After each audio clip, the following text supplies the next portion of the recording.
भाषा एवं पाठ्यक्रम में हम मौखिक अभिव्यक्ति और लिखित अभिव्यक्ति पढ़ रहे थे। उससे पहले जो मौखिक भाषा है, लिखित भाषा है, उसके बारे में भी हमने विस्तार से विस्तृत रूप में पढ़ लिया है। भाषा की भी संपूर्ण जानकारी हमने ले ली है, किस तरह से भाषा का एक तरह से विचारों का आदान प्रदान करने के माध्यम को हमने भाषा बताया है।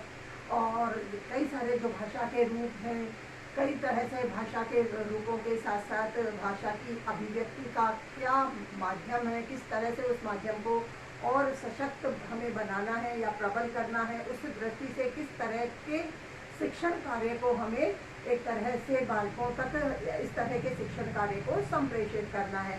तो इसी दृष्टि से हमने भाषा और पाठ्यक्रम में समस्त भाषा से संबंधित इन क्रिया विधियों को संपन्न कर लिया है।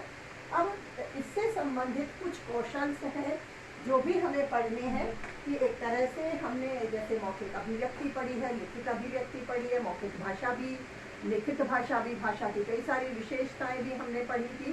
तो उन सभी का विकास करने के लिए एक तरह से आवश्यक हो जाता है इन सभी में कुशलता प्राप्त करना। कुशलता से अर्थ क्या है? उसमें निपुण हो जाना, अभ्यस्त हो जाना। तो इसी दृष्टि से भाषाई कौशलों को विकसित करने के लिए भाषा के कुछ कौशल हैं, उनका निर्धारण किया गया है, जिनको हम पढ़ेंगे। तो भाषा कौशल या कह दें भाषाई कौशल, जो कि भाषा के सीखने के लिए आवश्यक होते हैं, उसमें भाषा की कुशलता के लिए इन कौशलों का विकास होना आवश्यक होता है। जैसे अब हम पहले इसी शब्द को समझ लेते हैं। सबसे पहले भाषाई से अर्थ भाषा से है, तो भाषा को तो हमने विस्तृत रूप से पूर्ण रूप से जैसे हमने पढ़ लिया है, सभी क्षेत्रों से इसका हमने अध्ययन कर लिया है अब तक। फिर भी एक बार और अभी मैं बता देती हूँ, जैसे अभी मैंने बताया भी है कि भाषा हम किसे कहते हैं? विचारों के आदान प्रदान के माध्यम को हम क्या कहते हैं? भाषा कहते हैं। मानव अपने मन के भाव हैं, विचार हैं, उद्गार हैं, उन्हें व्यक्त करने के लिए किसी न किसी ध्वनि संकेतों का वह सहारा लेता ही है। तो इन ध्वनि संकेतों को, इन शब्दों को जिनका वह सहारा लेता है, जिनसे अपने भाव विचारों व्यक्त करता है, वो क्या है? भाषा है। दूसरे के विचारों को भी इसी प्रकार वह ग्रहण करता है, समझता है। तो एक तरह से क्या हो गया? विचारों के आदान प्रदान का माध्यम क्या है? भाषा है। और कौशल से अर्थ क्या हो गया? इसे सामान्य अर्थ में ही हम बात करें, कुशलता से अर्थ है कुशलता या कहें निपुणता।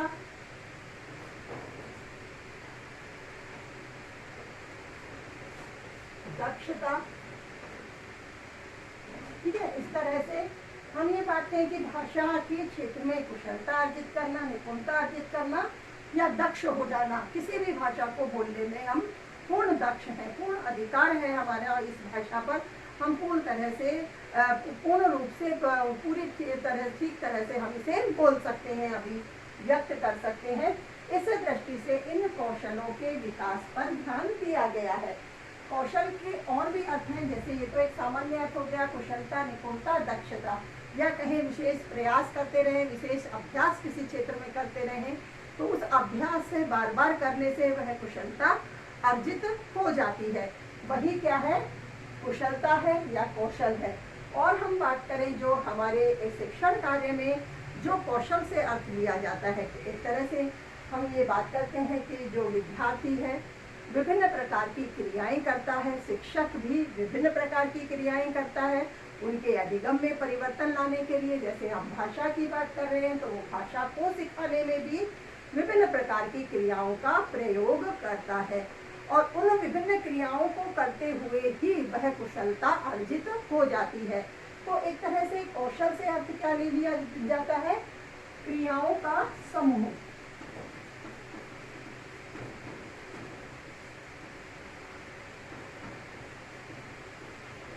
क्रियाओं का समूह, क्रियाओं के समूह को क्या कहा जाता है? कौशल कहा जाता है। अब जो हमारी भाषा है, इसे सीखने के लिए किसी न किसी आधार पर हमें जैसे मानो कहीं हमें इसे सुनना पड़ता है, कहीं उसका अर्थ ग्रहण करना पड़ता है, कहीं उसे जैसे हमें कहीं सीखने के लिए कुछ लिखना भी पड़ता है, लिखकर अभिव्यक्त भी करना पड़ता है। इस दृष्टि से हम बात कर रहे हैं, तो अपनी बात को अभिव्यक्त करने के लिए, दूसरों तक अपनी बात को संप्रेषित करने के लिए, फिर जैसे और दूसरे 2 आयामों की बात करें, सुनकर या पढ़कर हम किसी के द्वारा बताई हुई बात जो हम तक संप्रेषित की गई है उसे ग्रहण करते हैं। बोलकर या लिखकर हम उस बात को जिसको हमने ग्रहण किया है उसका किस प्रकार से हम समझकर या अपने दृष्टिकोण को, उससे संबंधित जो भी हमारा दृष्टिकोण है उसे हम व्यक्त करना चाहते हैं, तो या तो हम बोलकर व्यक्त करेंगे या लिखकर व्यक्त करेंगे। तो इस प्रकार भाषाई कौशलों के भी अलग अलग प्रकार होते हैं जिन्हें हम पढ़ेंगे। उससे पहले मैं एक कौशल की जो परिभाषा है उसे भी एक परिभाषा हम कौशल की लिख लेते हैं। उसके बाद भाषाई कौशलों के 4 प्रकार हैं, उन्हें स्पष्ट करेंगे। जैसे जो भी ज्ञान है करके सीखा जाए, या कहें जिसकी आवृत्ति बार बार होती है, तो जो भी कार्य बार बार सीखा जाए, बार बार उसकी आवृत्ति होती है, तो उसमें कुशलता प्राप्त हो ही जाती है, वही क्या होता है, कौशल होता है। जैसे हम कहें भाषा का प्रमुख कार्य सुनकर, या भाषा का प्रमुख कार्य, इसकी तो लिखने की आवश्यकता है नहीं, बहुत सारी परिभाषाएं हम पहले से लिख चुके हैं। भाषा का प्रमुख कार्य सुनकर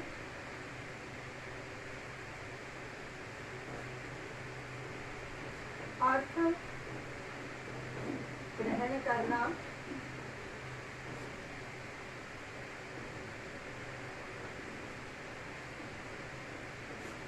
सुनकर अर्थ ग्रहण करना तथा बोलकर लिखकर अभिव्यक्त करना,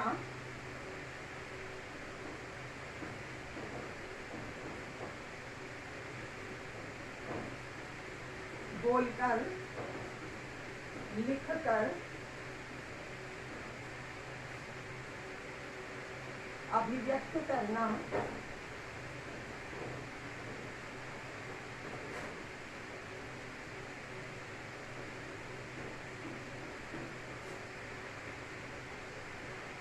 भाषा के मुख्य कार्य हैं सुनकर अर्थ ग्रहण करना, बोलकर या लिखकर अभिव्यक्त करना। जो ज्ञान अभ्यास करके सीखा जाए, जो ज्ञान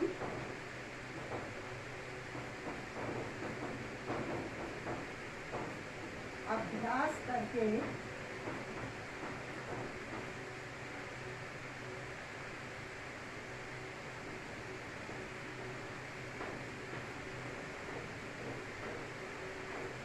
सीखा जाए,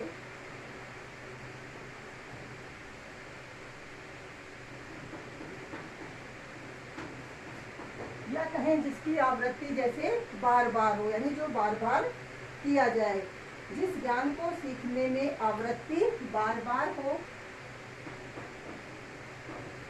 जिस ज्ञान को सीखने में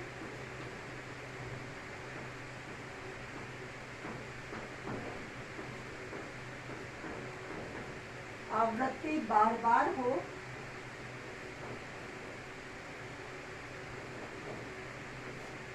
आवृत्ति बार बार हो,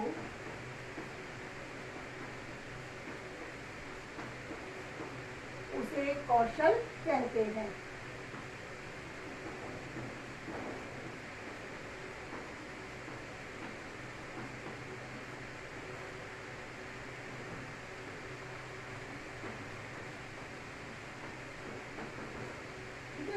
और एक बार देख लेते हैं हम कि भाषा का प्रमुख कार्य सुनकर अर्थ ग्रहण करना तथा बोलकर लिखकर अभिव्यक्त करना होता है। जो ज्ञान अभ्यास करके सीखा जाए, जिस ज्ञान को सीखने में आवृत्ति बार बार हो, उसे कौशल कहते हैं।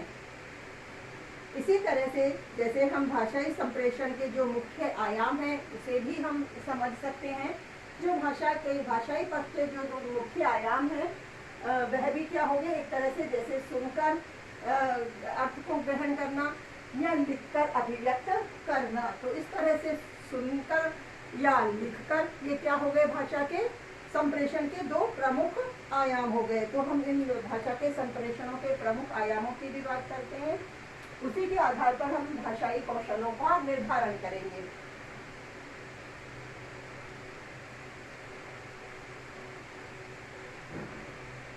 जैसे हम बात करते हैं कि भाषा विचारों का आदान प्रदान का माध्यम है, और जब विचारों को हम व्यक्त करते हैं, दूसरे के विचारों को समझते हैं, तो इस तरह से इन दूसरों के विचारों को समझना और अपने विचारों को कहना, या कहें कि जैसे संदेश को किसी दूसरे व्यक्ति तक पहुंचाना और उस व्यक्ति के संदेश को भी ग्रहण करना, यह कार्य कभी कभी लिखकर भी किया जाता है, कभी बोलकर भी किया जाता है। तो इसी आधार पर जो भी क्रियाएं होती हैं, लिखने पढ़ने से संबंधित ऐसी जो भी क्रियाएं होती हैं भाषा से संबंधित, उन्हीं के आधार पर हमने भाषाई संप्रेषण के दो प्रमुख आयाम या कहें कि दो प्रमुख पक्ष निर्धारित किए हैं।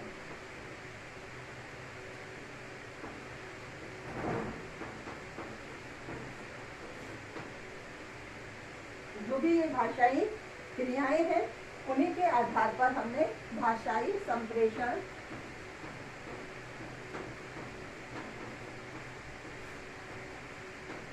के दो आयाम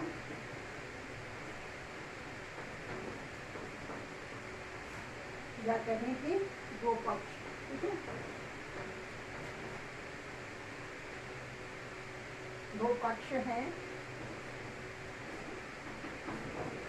जिसमें हम पहला लिख देंगे कि किस तरह से जो भाषाई या कोई भी जो बात है या अपनी संदेश है, जो अपनी बात या संदेश है, उसे अभिव्यक्त करना, अपनी बात को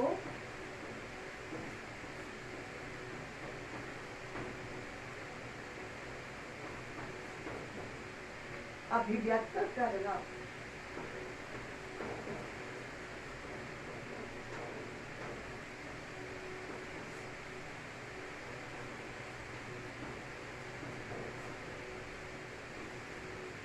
जैसे अपनी बात को अभिव्यक्त करना, दूसरे की संप्रेषित बात को समझना। जैसे हमने अपनी बात अभिव्यक्त की है, दूसरे ने भी अपनी बात अभिव्यक्त की है, तो उस अभिव्यक्त बात को समझना भी भाषाई संप्रेषण का ही आधार है।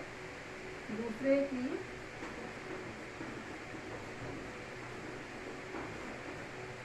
की अभिव्यक्त या कहें संप्रेषित बात को समझना।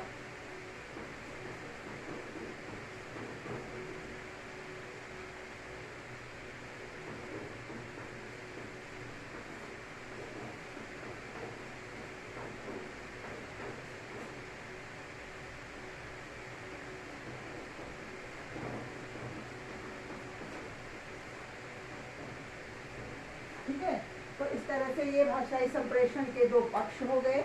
और हम बात करेंगे दोनों आयाम हैं, ये जो दो पक्ष हैं, ये भी दो रूपों में क्रियान्वित होते हैं। जैसे ये दोनों पक्ष हैं, इनके क्रियान्वयन का भी एक तरह से जो आधार है वह दो रूपों में है। जो पहला पक्ष है उसके क्रियान्वयन की ही हम बात करते हैं। तो मानो जैसे हम किसी भी बात को जो हम अपनी बात को अभिव्यक्त कर रहे हैं, तो उसका एक आधार तो ये हो सकता है कि हम उसे बोलकर व्यक्त कर रहे हैं, अपनी बात को बोलकर व्यक्त कर रहे हैं या लिखकर व्यक्त कर रहे हैं। इसी तरह से दूसरे की संप्रेषित बात है, उसे भी जो संप्रेषित बात है या तो लिखी हुई बात को हम समझ रहे हैं या बोलकर या कही गई बात को हम समझ रहे हैं। तो हम ये बता सकते हैं सुनकर या पढ़कर समझना और या लिखकर अभिव्यक्त करना।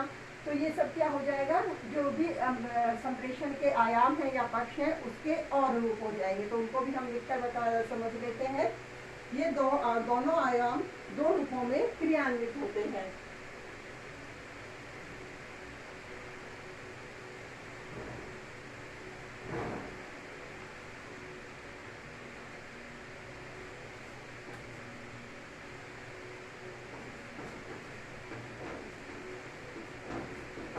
दोनों आयाम दो रूपों में क्रियान्वित होते हैं।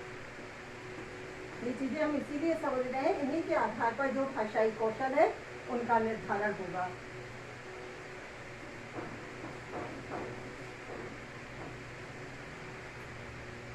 दो रूपों में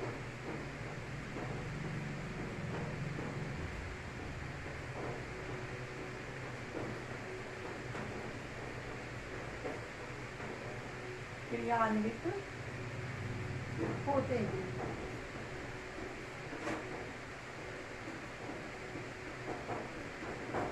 पहले हम कहें जैसे सुनकर या पढ़कर।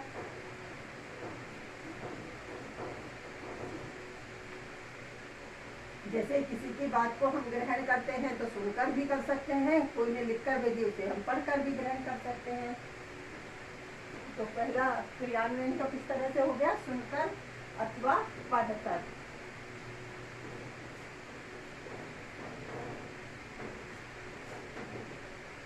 इसी तरह से दूसरे आयाम की बात करें तो बोलकर अथवा लिखकर अभिव्यक्त करना। बोलकर अथवा लिखकर।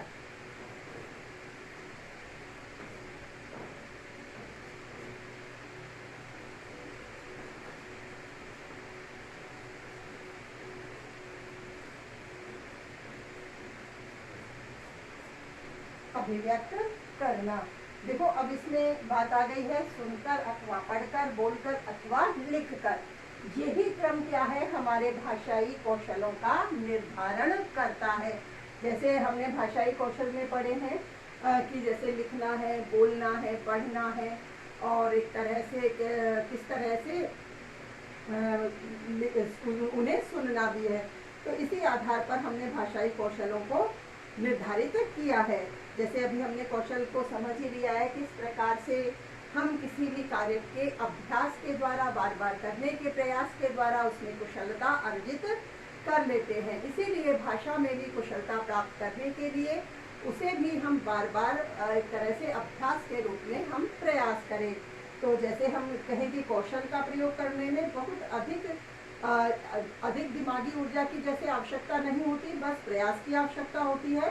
इसीलिए अभ्यास और आवृत्ति के द्वारा ही हम भाषा सीख जाते हैं और हमारी वह भाषा सुदृढ़ हो जाती है। उसमें एक तरह से उस सुदृढ़ता को और अधिक एक तरह से स्पष्ट रखने के लिए, शुद्ध रखने के लिए हमें इन भाषाई कौशलों की आवश्यकता होती है। और इसी जैसे जो हमने भाषाई संप्रेषण के दो पक्ष आयाम पढ़े हैं, उन दो पक्षों के क्रियान्वयन का जो आधार है, इसी के आधार पर भाषा के चारों कौशल निर्धारित होते हैं, जिन्हें भी मैं चार्ट के द्वारा समझाऊंगी। पहले अब यहाँ समझ लेते हैं सुनकर, अर्थात सुनते हैं, इससे एक कौशल निर्धारित हो जाता है, श्रवण कौशल। ठीक है। इसी तरह से जैसे पढ़कर यानी पढ़ना, अर्थात एक और कौशल हमारा निर्धारित हो गया इससे, पठन कौशल। इसी तरह से बोलकर, बोलना अर्थात वाचन, वाचन कौशल। इसी से ये कौशल निर्धारित होते हैं। इसी तरह से लिखकर अर्थात लेखन।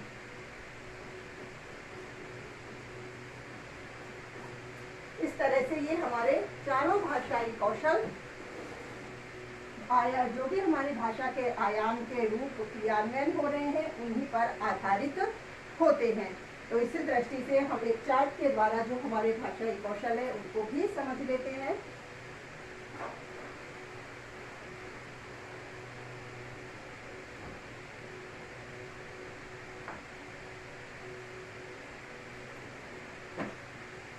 सबसे पहले जैसे जो भाषा के कौशल है उनको हम लिख लेते हैं। लिख रहा है, इसी चार्ट बना देती हूँ। जैसे भाषाई कौशल या लिख देंगे भाषा कौशल तो भी ठीक है। अब इसमें जैसे जो भाषाई कौशल है तो इसमें भी हमने विचारों को व्यक्त करने की जो बात कही है, एक तरह से तो जो शुरू के जो दो कौशल थे सुनकर और पढ़कर, वो तो क्या हो गए, ग्रहण करने से संबंधित हो गए, क्योंकि सुनकर और पढ़कर हम क्या कर रहे हैं, विचारों को ग्रहण कर रहे हैं, जो भी ज्ञान है उसे ग्रहण कर रहे हैं। दूसरा, जैसे हमने वाचन और लेखन की बात की है, दूसरे जगह हमने लिखा था बोलकर और लिखकर, यानी वाचन और लेखन। तो उसे हम क्या कर रहे हैं, अपने विचार और भावों को अभिव्यक्त करने का कार्य कर रहे हैं। तो इस दृष्टि से जो भाषाई कौशल है उनके प्रकार करने के दो मुख्य आधार हो गए। जैसे हम कहें कि ग्रहण कौशल या अभिव्यक्ति कौशल। ग्रहण कौशल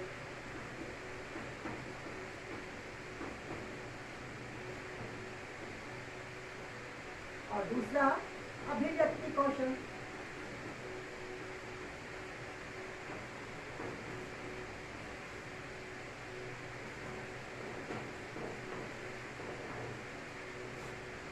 ठीक है, अब इसमें हमने जो कौशल अभी लिखे थे अब उनकी बात कर लेते हैं। जैसे ग्रहण करने से संबंधित कौन से दो कौशल थे? सबसे पहले हमने लिखा था सुनकर सीखना, है ना, तो सुनकर अर्थात श्रवण कौशल।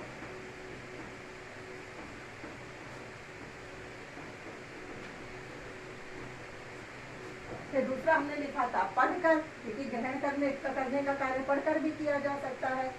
तो पढ़कर में हमने कौन सा कौशल लिखा था? पठन कौशल।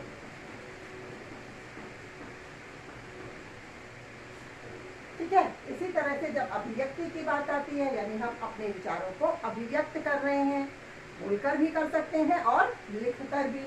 जहाँ बोलकर की बात आती है तो वहां हमने कौन सा कौशल लिखा था? वाचन कौशल। तो यहाँ हम वाचन कौशल लिखेंगे।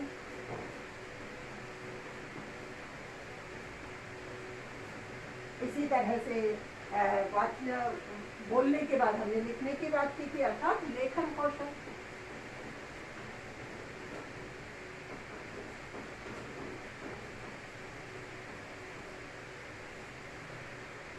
इस प्रकार से जो हमारे भाषाई कौशल हैं, ये चार भाषा के कौशल हैं जिन्हें हमें पढ़ना है। और इन चारों भाषाई कौशलों के आधार पर ही हमें अपनी भाषाई कुशलता है उसे अर्जित किया जाता है, या कहीं भी बालकों को भी भाषा में पूर्ण दक्ष बनाने के लिए इन चारों कौशलों का उनमें विकास होना आवश्यक होता है। कई बार इससे संबंधित प्रश्न भी पूछा जाता है कि भाषाई कौशलों का कौन सा क्रम है, तो उसमें भी हमें इसी क्रम को बताना है। क्योंकि बालक सबसे पहले सुनेगा, सुनकर उसे पढ़ने का प्रयास करेगा, इस तरह से फिर वह उसे बोलना चाहेगा, फिर उसके बाद वह लिखकर अभिव्यक्त करेगा। तो इसी क्रम में हमें इनको पढ़ना है। अब एक एक करके इसके बाद, जैसे आज हमने कौन से भाषाई कौशल होते हैं, क्या कौशल क्या होते हैं, फिर कौन से कौशल भाषा में हैं जिन्हें हमें पढ़ना है, उन्हें हमने समझ लिया है। अब एक एक करके जो भी है ये भाषाई कौशल है उन्हें हम कल से पढ़ेंगे। जैसे श्रवण कौशल पढ़ लेंगे, फिर पठन, फिर वाचन और लेखन कौशल। ठीक है।